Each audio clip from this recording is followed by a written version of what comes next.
The fear of failure. Well, you know what I think about failure? I think that this word shouldn't exist in the English language.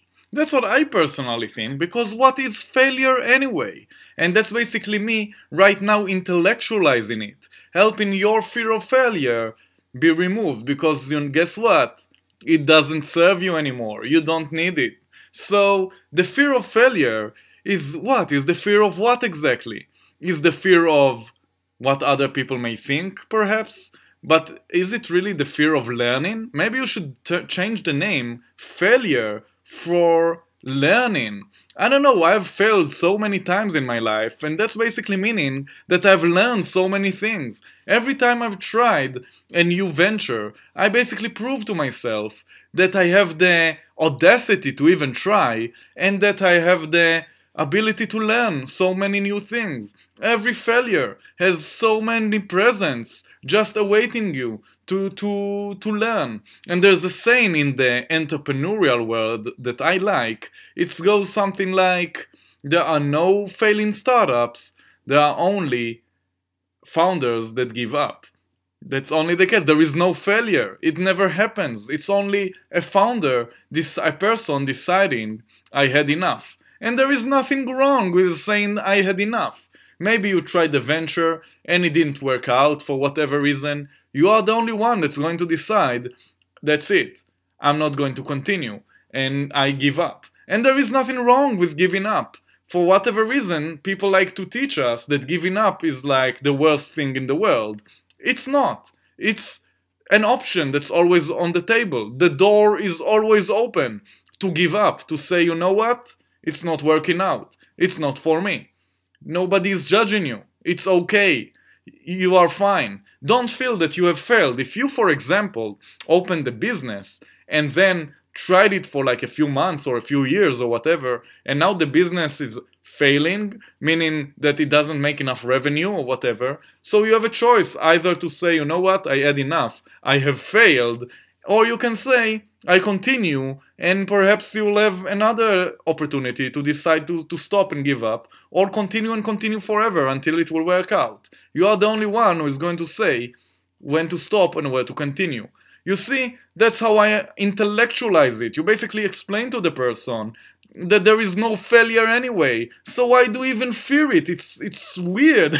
I mean, it doesn't make any sense. It really is ridiculous to fear failure. The only reason that people fear failure is because our society is all about success. It's all about what other people think. But the reality is that nobody cares, or you shouldn't care what other people think. And you should really focus on your learning process and on the things that you do or you want to try to do.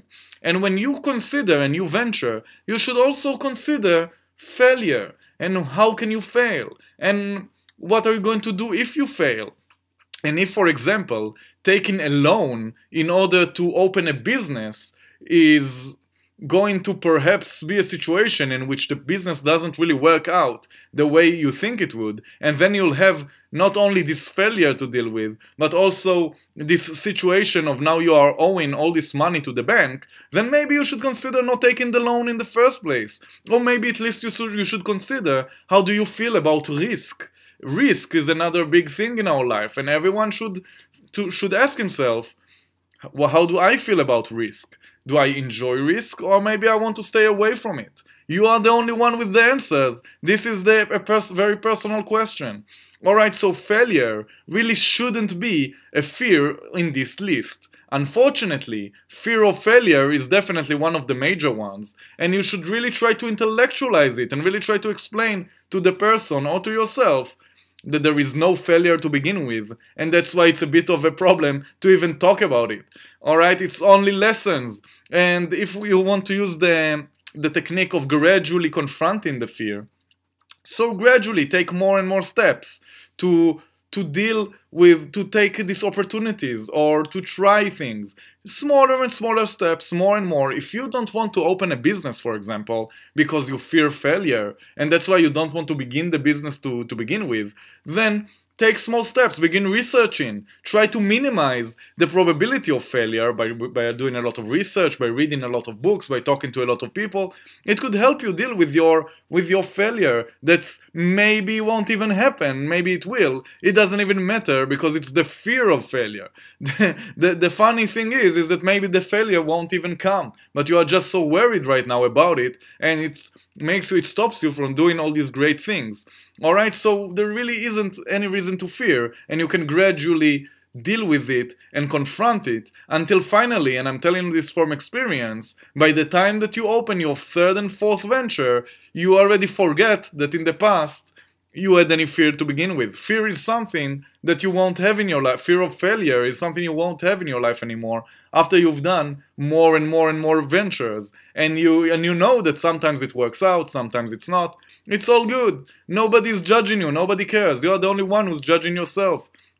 So enjoy it. Try 1,000 ventures and have 99% of them fail. You only need the 1% to make you a lot of money or success or whatever you are interested in. So by all means do that. And if you want to use the technique of associating something positive with failure, then do that. Every time you fail, have a little folder in your computer that says all the things you learned from this failure. Write a diary. Write everything you have to write about how you succeed, what you learned from this failure, and you will see that it's not a failure at all. It's almost funny to call it a failure, to call it something negative when it's so positive. Yeah, so you tried something, it didn't work out exactly the same way you anticipated it. That's because you had all this expectation. Expectation is something else that you should probably remove from your life. You know, if you want to try a venture, try it, but don't have all these expectations of you immediately being a millionaire,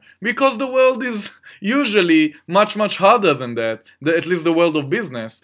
And it's okay, at least you try, you enjoy the process. Choose ventures that you enjoy the process. Don't be so fixated about the final goal, because that's not a good idea, that's expectation. You may not ever reach that goal, and you just have misery that you created with your own hands, even if the business does take off, at least to an extent. Alright, so please consider associating positive things to the fear of failure, to failure, by making those notes and realizing that it's all a big, large, enormous learning process that is your life.